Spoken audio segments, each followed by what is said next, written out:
We're also streaming on YouTube. Our Facebook handle is at Mainland 98.3 FM, or for precision, you can do facebook.com/Mainland 98.3 FM. We're also available on Radio Garden. That's for those of you who are not within proximity, or you are not close to your traditional radio. You can listen to us online. So you can listen via the Radio Garden app. Just go on there and search for Mainland 98.3 FM, and you can listen to the show live. You can also participate by sending your message to our Facebook platform. Well, speaking of analysis, I am now going to be joined virtually by Fuad Sahid, who always bears the responsibility of analyzing the stories we discuss on radio. Fuad, good morning to you. It's a pleasure to speak to you again.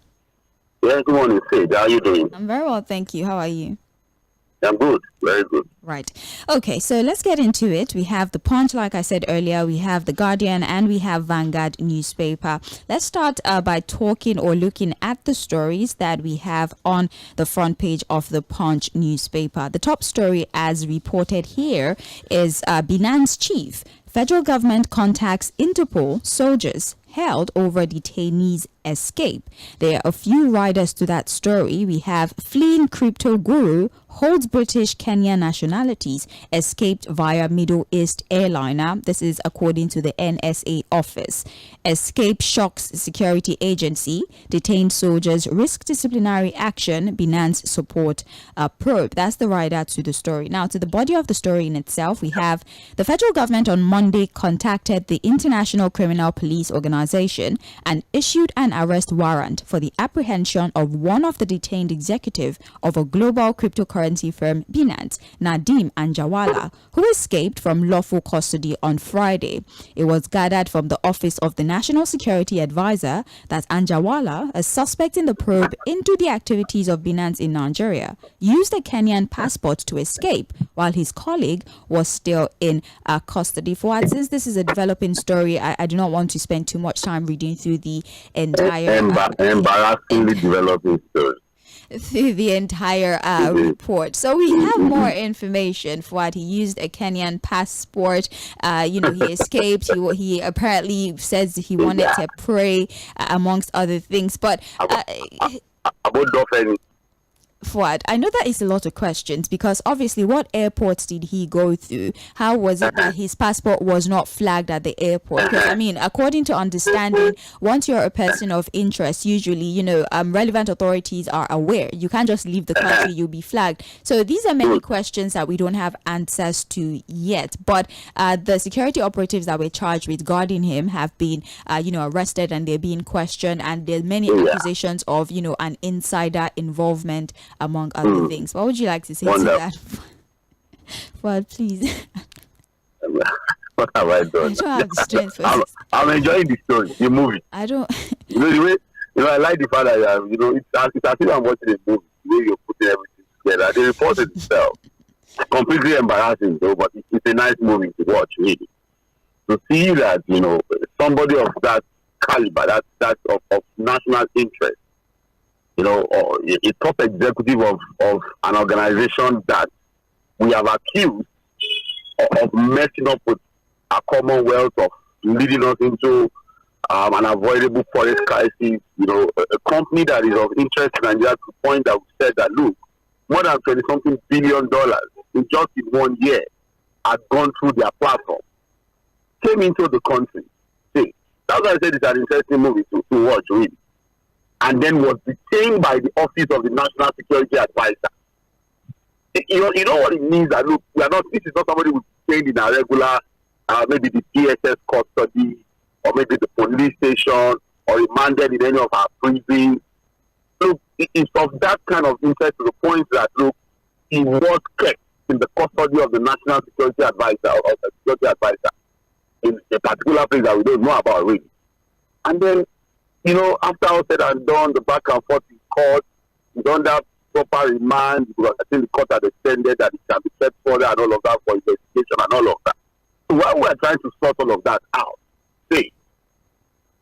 we are now getting the information that the man, look, if you read the story very well, his British passport is actually still with the Nigerian authorities. Yeah, it was seized, so he uses. And I said that, look, at the point of detention, everything that could have led to this kind of escape would have been taken away from him. So the question is, look, he now said that he traveled with his Kenyan passport. That place where he was kept in Abuja, how did he even leave that premises in the first place to start with? So who are the guys around him? Well, he said he was to pray. He wanted to pray. Yeah. So they led him to the mosque, or where? Yeah. Which one? We don't So have he can't pray. So I'm a Muslim, so what's the big deal with prayer? If he wants to pray, you first put a mat somewhere, observe his prayer, and that's all. So were they allowing him to leave that premises to go into a mosque, or where? And then, even if that's the case, so nobody led him there, no security guards were the they just allowed him to go, hoping that he will come back and we thought it did not that Jawara was the case. He will go and come back, don't worry. I mean, is that what they are telling us? And then, the guy left that custody and then got to our airport, compromised everything in our airport, from immigration to DSS to NDLEA. So are we saying that, look, the appropriate authorities don't have an information as to the kind of person he is? That's why I said the only explanation they can give is out of it. Vanish. And that one will make sense. That maybe the guy has to do. This is a complete joke. To say the least. You see, that's why nobody will take you serious.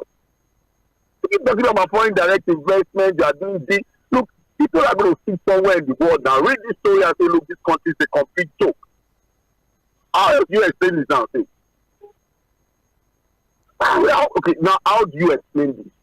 And that's why when I keep telling people that, look, we are a people of, we like to concentrate on the minor. We don't look at what the problem is. We minor on the major and major on the minor. The same thing with insecurity across the country. The same thing with all of these kidnappings happening in the north, the banditry and all of the things we are talking about. So now see people deflecting on the real issue. Talking about Ségumi. So Ségumi is the problem.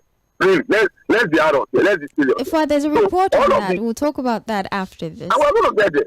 I'm not saying that, look, the reality is that, look, we're not a serious people. And we keep talking about the effects of corruption in our system. You know, a lot of times when we talk about corruption, people think we are just being, we keep talking about it, you're sounding like a broken bell. You see, you cannot quantify the effect of endemic corruption in the country. You can't quantify it.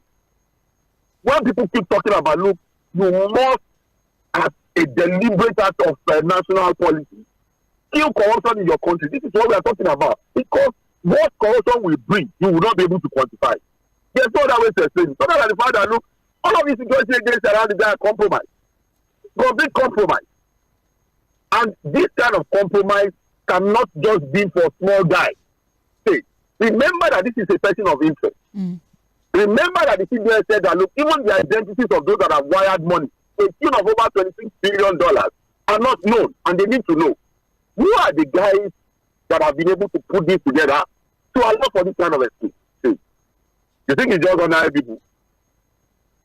Maybe one police officer or the kid comes, that the people that have coordinated this kind of escape. Is that what you're telling us? It's a joke, complete joke. I would like to see the end of the movie. Well, we like to see the end of the movie. Well, yes. It's a well-scripted movie that I would like to see the end of it. Well, yes, those are some of the things that he was supposed to answer to. He was supposed to be, I think, arraigned again on the 4th of April, yes.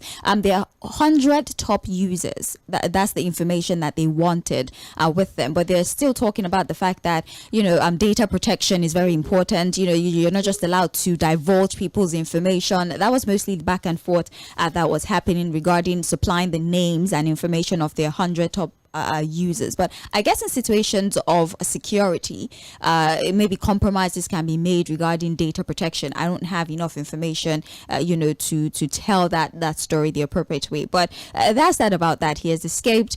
Those who were charged with watching him have been arrested to answer questions. They're now working with Interpol. They're working with international security to, So the person that came into your country that you held in your own security custody, so you now be disturbing Interpol without you. They will not be the ones to help you. The person was, you already held, he was with you. You within your own system, probably allowed him to escape. then you have to be disturbing Interpol with that kind of thing. I mean, Fuad, if we have extradition, law, depending on the kind of extradition. So which one is easier, to affect him safely here, or now to be using Interpol to look for him? Which one was supposed to be there? I have no words. You have somebody, you are testing your own custody, and then you fortunately within your system allow him to escape, and then Interpol to be looking for him for you. I keep saying it. Let me just borrow from there, Mr. Carter. This is complete tomfoolery. It is completely foolish. To even be talking about it. I'm telling you, you don't know how embarrassing this. We look at some of these things, we think it doesn't really matter. But there are people who take note of these things. Serious countries take note of these kinds of things. To rate your country. That's why when people are so reluctant to do business with you, they are so reluctant to trust you with anything. They don't want to relate with you. They see you almost like a pariah nation, like a failed nation. These are the things they aggregate all of these things together and just make a conclusion on the kind of country that you are. It's as simple as that. They look at you that you took children from one state, almost 287 kilometers. Children were taken from one place to another state, and then nobody saw them, and then they were released, and then the governor of the state said it doesn't matter how they were released, we should not ask questions, and they take no blaming the media for asking questions. Nobody will take you serious. Don't be deceived by all of these propaganda and talk. Because TikTok, serious nations are judged by things like this. Thank you. I don't know. When do you see the end of the movie? I'm sure they put it on Netflix eventually. Come on.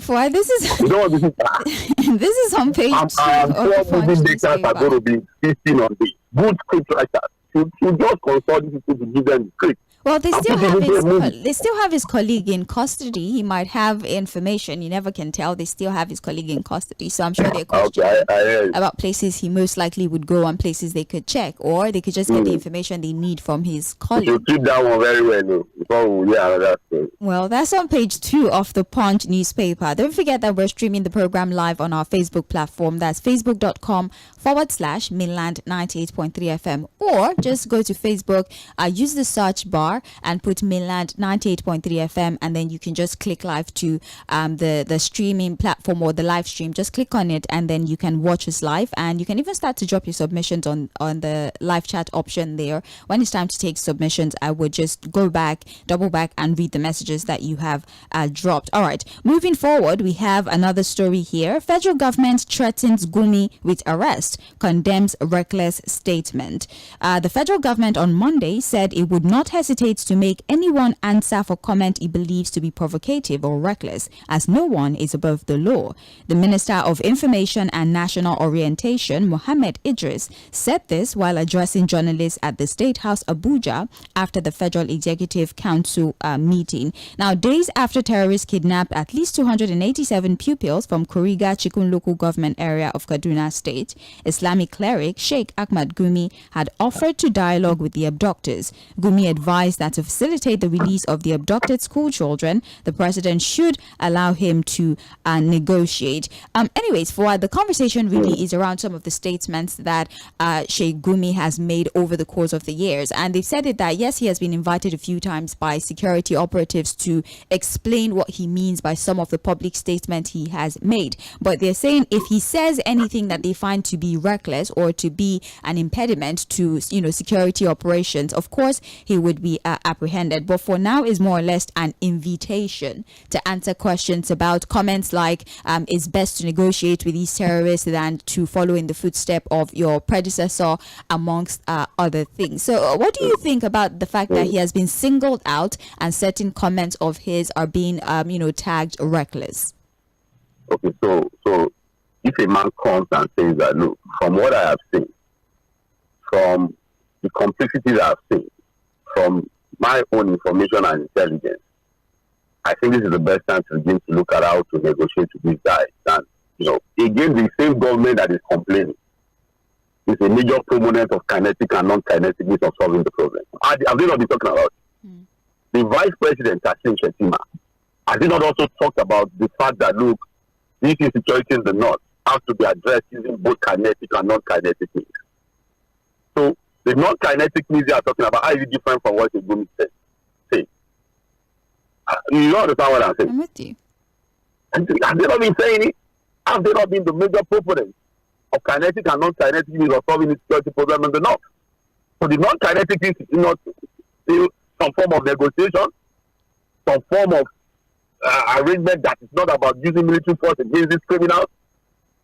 And then say, so that we don't get distracted with some of these things. The Minister of Information are going to invite people. Okay, when they invite you, what are they going to be asking? That's okay. Look, it would have been fantastic thing if we had woken up this morning and we are reading the news that look, the Nigerian government has been able to dig out information to show Gumi's conspiracy with these criminals. Oh, maybe they saw that they wired some money to him, or he was in charge of sharing intelligence with them. Just do your own job. If you discover, if you feel that Gumi is not an asset and it's actually one of the problems, do your own job to dig him out, prosecute him, and make him face the law. It's not about talking, really. They like talking, and then get people unnecessarily excited. Whereas the real problem is still there, you are not even solving it. I told one of my friends yesterday that look, Gumi is just a symptom of the problem. The real ailment is there, we are not even touching it. We are not even addressing it. We are not committed to it. There's nothing intentional about solving the problem. We keep deflecting on the real issues and then keep distracting people with all manner of irrelevant statements. What are you going to charge me for? The reality is that look, you're about to say, Amuku, you help me translate that. Amuku only I don't know what that means. Please help me. What? Yes? How would I? I don't even know what that means.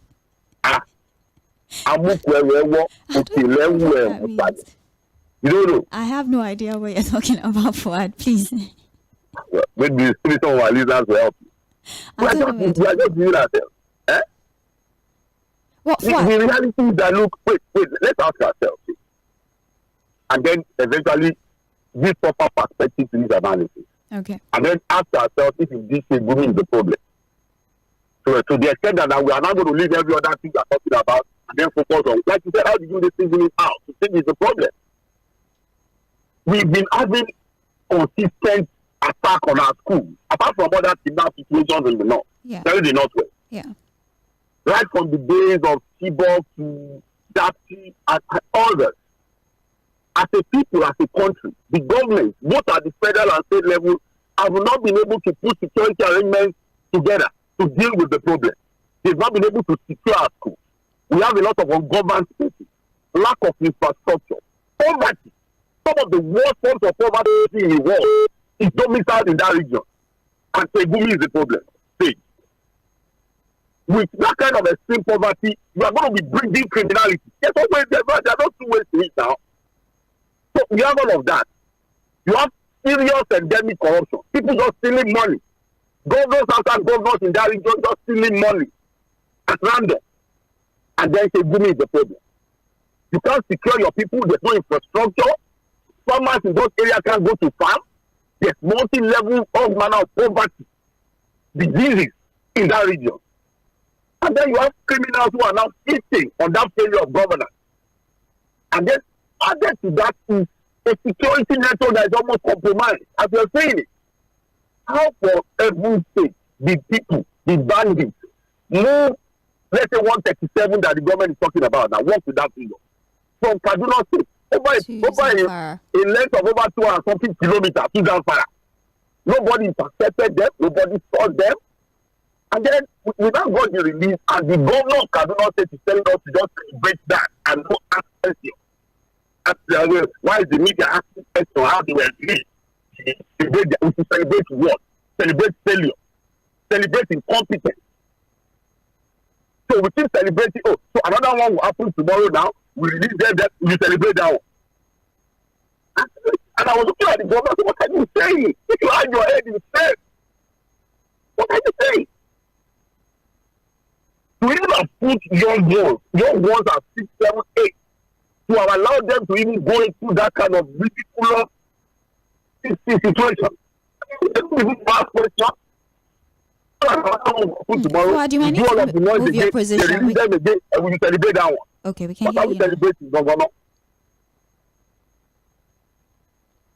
It's Well, unfortunate thing. Fuad, I think that most of this is born out of the fact that the average person, or a regular person, will run away from the line of fire. But Sheikh Gumi, seems to always want to speak to these people, and there's always been question: what kind of relationship do you have with these bandits, such that you're comfortable enough to ask to walk into their lair? If they think Sheikh Gumi has a hand in all of these things that happen, that is for their own. That's why they have the DSS. They have the police, they have the army, they have to dig into Sheikh Gumi. And if they think somehow he's compromised in one or two ways, get the facts against him, get the evidence against him, get him arrested, put him before a law court and jail him up. That's what the government is supposed to do. We don't need all of this statement. He just said the facts. It's not supposed to cover their own failure. Fuad, we might need you to move a little bit. There's an interruption, really. What I'm saying is that look, what they need to do is to put all of their evidence together against it. When we get him arrested, if they think they have evidence against it, and find a way to put him for the law court. And stop distracting us with all of these statements. And look, these are all cover up for their own failure. Well, Fuad, failure from the government. Fuad, the minister Mohammed Idris actually categorically stated that no ransom was paid for the release of the 137 pupils kidnapped from Kuriga. He says, it was as a result of kinetic and non-kinetic strategies is how they secure their release. But they are stating specifically that no ransom was paid for the release of those children. So when the children were released, 100 and something of them, 137. And then they were released. There's no collateral damage. We don't have evidence of any exchange of gunfire. We are not even getting any information as to anybody arrested. No information that, some of these criminals were neutralized in the line of fire. We just got them back. And then, as adults, we should have just accepted the fact that, we are not even dwelling on whether ransom was paid or not. Really. Whatever was done to bring the children home, good. But what we are saying again is that, look, we need to address the real problem. We need to look at the disease itself, not the symptoms. Say, you understand some of these medical things. Somebody is having blood pressure, high blood pressure, BP, and is having headache, and you're just giving the person paracetamol. The person will die one day. Instead of you to go into, maybe there's a heart defect or something that's leading to the BP, which is not giving the symptom of headache. You are just fixing the headache to left the BP. It will depend on that eventually. That's what we are doing with insecurity in the country. I rest my case. All right. Well, you can get more information on page 20 of the Punch newspaper. This is still trends in the papers on mainland 98.3 FM, the sound of Lagos. We're reviewing the front page of the Punch newspaper. My name is Sage Babalola. I still have Fuad Side here with us in the studio, and we're streaming the program live as well. I just thought to remind you, we're live on Facebook, so you can watch us. You can join us from any part of the world. If you'd rather use Radio Garden, you can do that as well. Mainland 98.3 FM. Facebook is also Mainland 98.3 FM.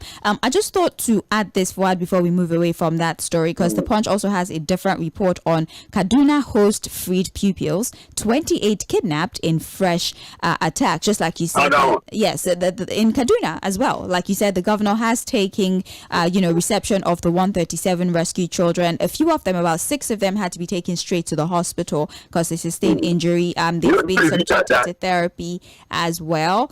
And the teacher died. Yeah, the teacher died, unfortunately, yes. Suffered complications, according to reports. So the teacher died. Some of the kids are at the hospital. They're also being subjected to therapy as well. And the general officer commanding one, Major General Mayirenso Saraso, was the one who actually emphasized that no ransom was paid, and it took both kinetic and non-kinetic approach to actually secure their release. So I just thought to quote that. But then there's also been another attack in another local government area in Kaduna State. Actually, 58 persons were abducted. I think about 6 were killed, but 30 escaped. But they currently have 28, abductees at this time. 30 were able to escape. So there's been another kidnap in Kaduna State. 28 victims right now. That was reported by the Punch newspaper. Yes. Yeah. That's I don't know what else you want me to say. that's so I've told you now, when you get somebody to interpret my Yoruba program, you understand what I'm okay. saying. 4 were killed. Is 4 persons. 4 persons were killed. 58 kidnapped. 30 escaped. 28 are still with the abductors at this time. It was on Sunday. It actually happened on Sunday night. So while the government was celebrating the release of the school children, Yes. these criminals were also doing something else somewhere in the Yes. same thing. Yes. In Kaduna So, State.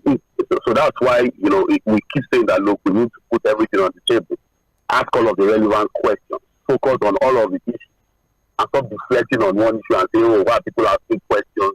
As I said, I felt a bit, like when it was saying, oh, even the media, you guys have not been doing your job, and we have a right to probe into some of these things. It's our job. Fuad, but why Kaduna State? I'm so curious. I don't know who. I know that a lot of them, are shying away from the media at this time. But honestly, why Kaduna State? I get it. A lot of insecurity have been happening in the Northeast. It's a common thing. It's been happening a lot in the North. But then Kaduna State, it's been consecutive back-to-back abductions, different local government areas in the very same state. Is there something going on in that state? And you say the irony of it all is that that's supposed to be the safest state in the country. Yeah, because we have a lot of government security. Exactly. As stated in that state, what are we even saying now? At some point in this same country, bandits attacked the NDA, Nigerian Defense Academy. Yeah, they went away. We even went away with weapons. What are we doing? You know, and you say Segumi is the problem. You don't understand. You see, my own training, I don't know of any other person. I've been trained to focus on real issues and never to major on minor. Because when you do that, you are going to be scratching the surface, you continue to deceive yourself, you continue to live in that illusion that, what you call motion without movement. It's a cycle of failure. Tomorrow something will happen again, we start all of this conversation. Look, what have we been learning? What have we been doing to ensure, look, when Chibok happened, that happened, Sankara, all of those, look, I have a long list of schools attack in that region. If we learn anything, what are the proactive steps to be taken? So we only react. We are not proactive. So we keep talking. Like I said, it is not about statements. It is not about all of the statements, it's about the fact that, look, we should ask ourselves, are people really committed to solving the problem? Are they really intentional about solving the problem? Or every time it happens, we just react? And whether we like it or not, there's a syndicate in all of this. You can't tell me that these things are just being done in isolation. It's not true. This is what we call organized crime. And if you understand how organized crime runs, you understand why I'm saying that, look, we are still not focusing on the real problem.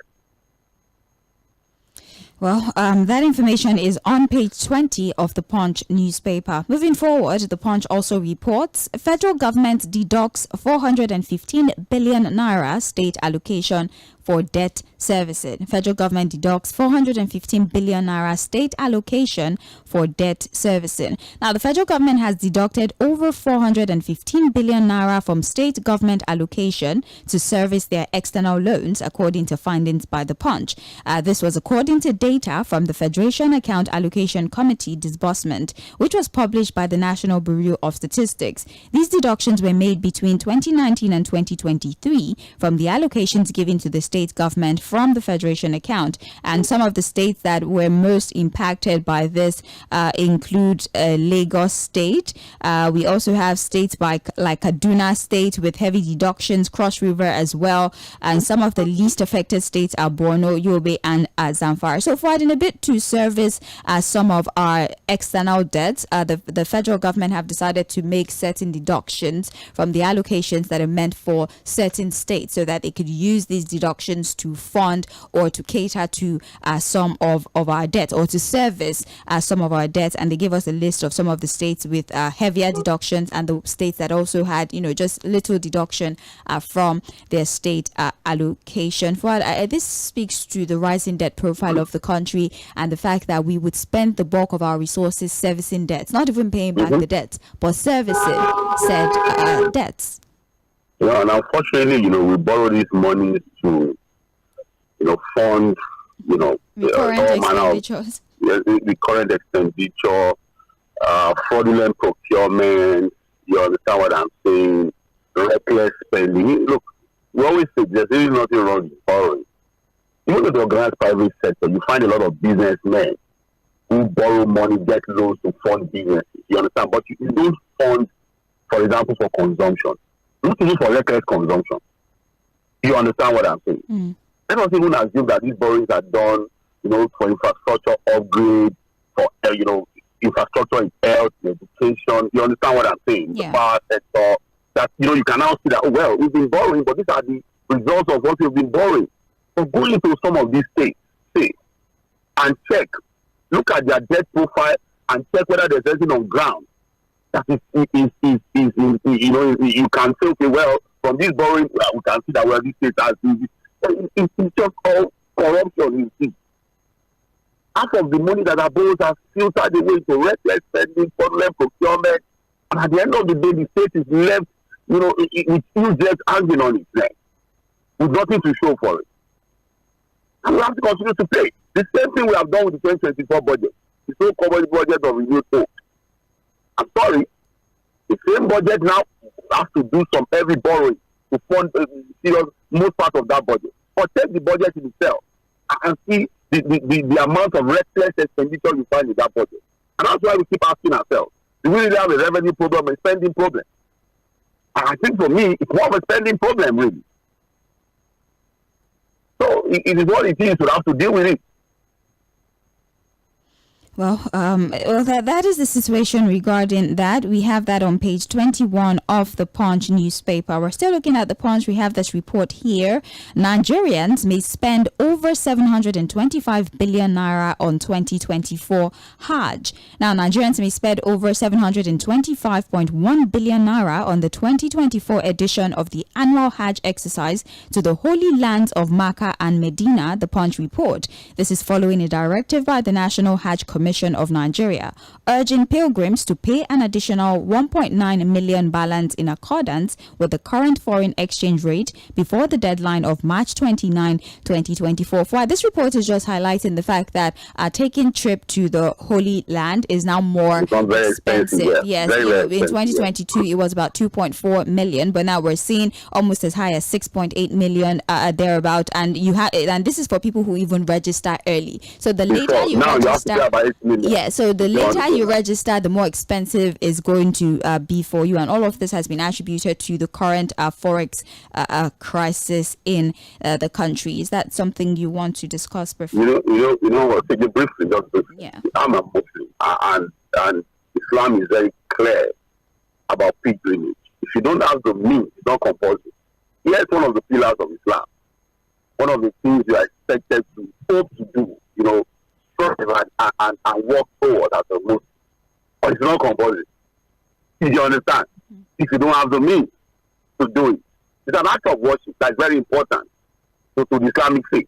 But it is not compulsory if you don't have the means. So you don't go breaking bank or doing a matter of things because you want to go to Hajj. And again, we need to tell ourselves the truth. The government should ask off the issue of pilgrimage, whether it is to Hajj or Jerusalem or whatever. It's supposed to be a private thing, a voluntary thing to people.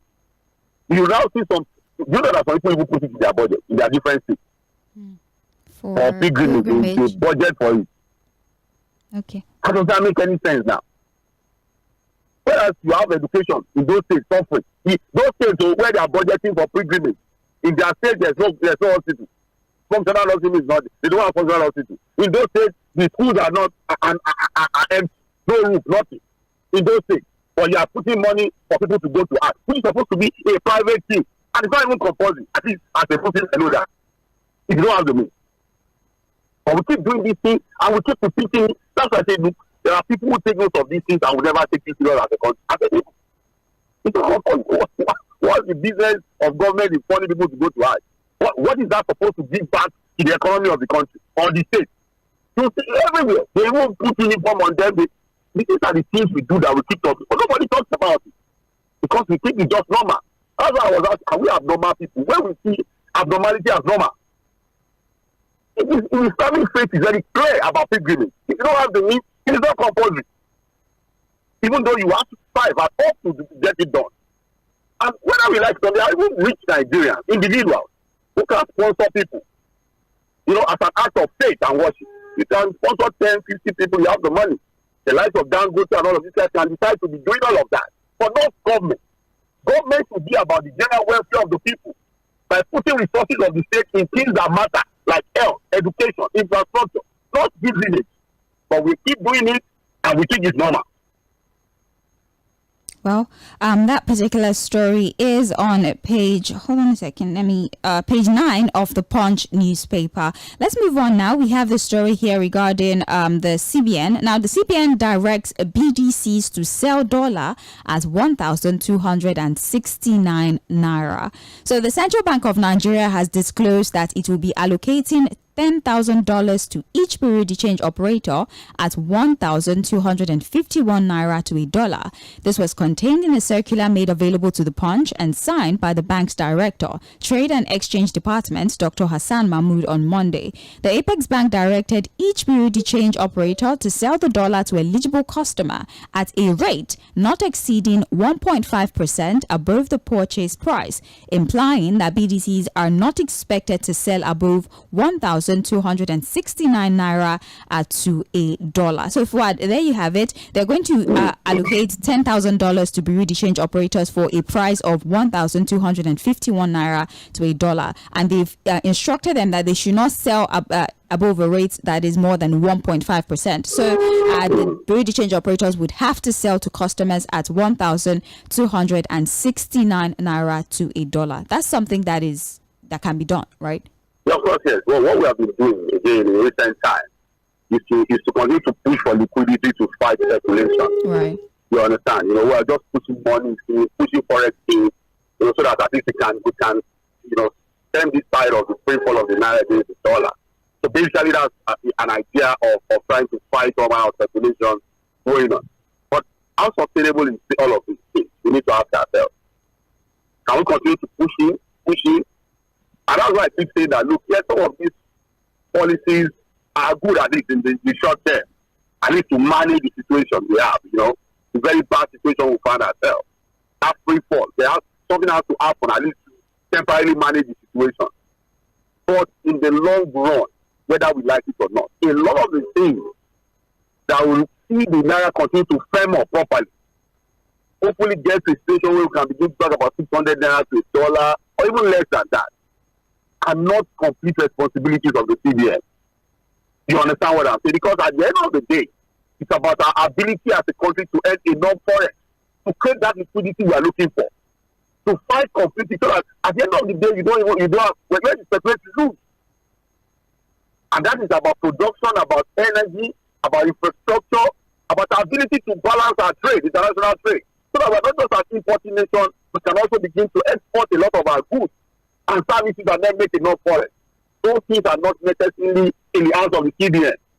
Yes, monetary policies, fiscal policies will help in the short term, but the most sustainable approach to getting the naira firm up against the dollar would be for us to move our economy from a consumption economy to a producing economy, and that work requires us to buckle our shoes, roll up our sleeves, and do the hard work. We have to be consistent with it and intentional about it. All right. Well, that is the story that is on page 21 of the Punch newspaper. Let's look at the story finally before we look at what the Guardian has for us. Ondo farmers protest alleged farmland takeover by Chinese firm. Farmers from different communities in Ondo West local government area of Ondo State took to the street in protest against the alleged decision of the state government to take over their farmland for leasing to a Chinese company. The farmer who trooped out in their large number from different farm settlement said they had sighted many bulldozers in the area to clear away their cocoa farm, pleading with the government to reverse the decision. So, of course, the Punch has decided to reach out to the government, but then all of the information that they've been able to get so far is that in as much as they are trying to encourage foreign direct investment, they will not do so at the detriment of the people of the state, and the situation is being looked into the farmers of the at state this are time. complaining. Yes, that a lot of their land are being sold to foreign and this is investors. the time that we're supposed to be encouraging farmers. Yes, we understand that, whether we like it or not, Chinese guys are going to come here. I'm sure there's something somewhere in that state they are looking for. I'm sure they are not in that state to farm. I'm sure there's something under the soil in those areas, maybe for mining purposes and all of that. Yes, we understand that, look, We need some of this money. We need some of this investment. If it's properly done from these foreign nationals and entities. But again, you have to look at your own local peculiarities. These are farmers whose livelihood has to be protected too. You understand what I'm saying? I think that, look, what the farmers, it's good that they are protesting. It's a way of giving voice and speaking up to their own challenges. But I think they can also look at the legal process of getting the government to listen to them. They can take the government to court. I mean, but there's the Land Use Act, right? Well, but the Land Use Act also gives rights to traditional ownership of land. Wow. It's not cast in stone that the government can do whatever they want to do with people's land. In fact, there are rules in the Land Use Act that talks about overriding public interest when you want to acquire people's land. So you can't just acquire it for private businesses or private purposes. There has to be clear indications as to the fact that the land you're taking from the people is for overriding public interest, the use of that land. So there are legal ways they can address this issue. All right. Well, thank you very much, Afua. That is on page 8 of the Punch newspaper. Let's just move to the Guardian newspaper and look at some reports that are not replicated across the other ones. The Guardian newspaper, the top story here says vandalism of 117 power towers cost 12.8 billion naira, threatens $7 billion loan. The rider, TCN mom over complicity, over $7 billion loan for transmission infrastructure under threat. Now, the Transmission Company of Nigeria has kept mum over allegations of insider threat and collusion in the routine vandalization of the country's electricity transmission network, which has in 2 years cost 12.8 billion naira to fix. The Guardian estimates that over 132 kilowatt electricity towers have been vandalized nationwide between January of 2022 and February of 2024, leaving the country with a multiplier economic loss. We really don't have time to go through the entire report, but Fuad, there's now accusation, especially leveled against the TCN. That's the aspects of electricity. Yes, being handled by the government. That there is allegations of insider complicity in the destruction of the transmission infrastructure, and is now costing us as high as $7 billion. That's a loan that we actually collected. Because if you look at the report very well, it's saying that initially, repair of those transmission lines when they get vandalized used to be in the hand of contractors, private contractors. Yeah. But what they have now done is to move that repair, to be handled by the staff, the engineering staff of TCN. And what they are saying, allegedly, is that they discovered some complicity in the sense that, look, some of those vandalizations are done as an inside job. So when they vandalize, they know the money will come to fix.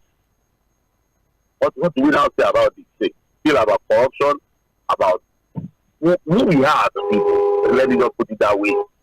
And that's why when we've aggregated all of these things together, especially when it comes to the national grid transmission end of the power line, what we have said is that, look, let's just dismantle this entire thing. You understand? The smaller it is, the better we'll be able to manage. You understand what I'm saying? Yes. I'm sure that if we break this into pieces and we have it in smaller units, it will be difficult for anybody to do all of these kinds of insider jobs to now begin to vandalize these things and all of that. Let's just break it into small units there and there. Look, there's no reason why local governments in Lagos cannot have their own small power arrangement. Lagos can have its own. 2 or 3 states can come together. The smaller it is, the better for us to be able to maintain money. And it has to be a complete process from generation to transmission and distribution.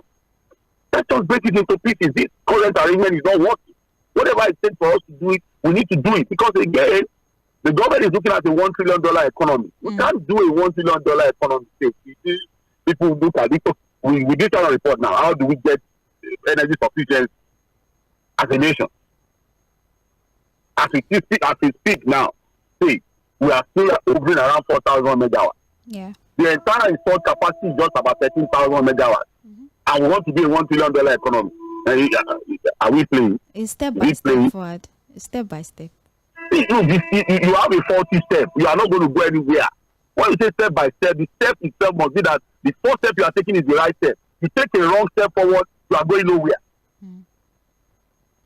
Well, That story, you can actually get a lot of information from this report. It's a comprehensive report on all of the accusation of complicity, the amount of money that has been borrowed for repair, and even projections for the power sector. So you can check that on page 6. That we are getting allegations of people destroying those things by themselves. Right. Like I said, it's an allegation, but again, there's no smoke without fire. Well, it's on page 6 of the Guardian newspaper. Unfortunately, we're just going to have to read through the rest of the headlines as we're out of time. So we have here, Lagos arraigns 2 medical doctors for alleged involuntary manslaughter. We also have trade unionists demand removal of Ajero Abure from Labour Party. So we have trade unionists that are asking that both Abure and Ajero, both of you just leave. The travesty is just to both of you should leave and allow both organizations to focus. And they will not leave. I don't know. Anyways, we have here federal government to liberalize metering, allow consumers buy directly from approved vendors. Yeah, I saw this report. Yes. Local manufacturers should also be allowed to sell to people so that we don't have to wait for importation. And this will help to bridge the metering gap if we have local producers making these meters available to electricity I know what users. that means. It's not like the telecom sector. Yeah. So what it means is that, look, you can buy any brand of phone. Yes. And then decide to connect to any of the telecom owners. Choice, yeah. So what it means is that, look, there's no restriction to anybody can bring in prepaid meter from anywhere. Yes, no monopoly of market, nothing like that. So as a consumer, I can decide to buy anywhere, any of the prepaid meters. All I just need to do is to tell the distribution company to come and pick me on their line. Yes. That's all. Yes. It's a great thing. I hope you're able to see through, honestly. I hope you're able to see through. Okay, that's on page 15 of the Guardian newspaper. There's an editorial here, 3.7 trillion budget padding scandal at National Assembly. It's like a report. You can read that if you're interested. And 6 die, 30 injured in Plateau communal clashes. That's on page 29 of the Guardian newspaper. And for Vanguard, we have NSA launches global manhunt as Binance official flees custody. Also on the front page of Vanguard, we have Gumi quizzed over comments on kidnapping. We have how Nigeria saved 300 billion naira on second Niger bridge bypass design by Umahi. We also have here Labour Party convention to go ahead amid Abure NLC fight, and court acquits 3 NSAS protesters. Amnesty International demands the release of others. And that's all we can take for trends in the papers for this morning. Thank you for going along with us till this very moment. At 8:40 a.m., right after the number of commercials that we have lined up for you, it will be time for Mainland Focus. That is the part of the show where you can call in, you can send a Facebook message, you can send a WhatsApp message or a text message and contribute to the stories that will be selected for further analysis. My name is Sage Babalola. Please stick around. You are still on to the Sound of Lagos, Mainland 98.3 FM. Don't go anywhere. When your whole world comes crashing down, please look up. Assemble the team. It's showtime.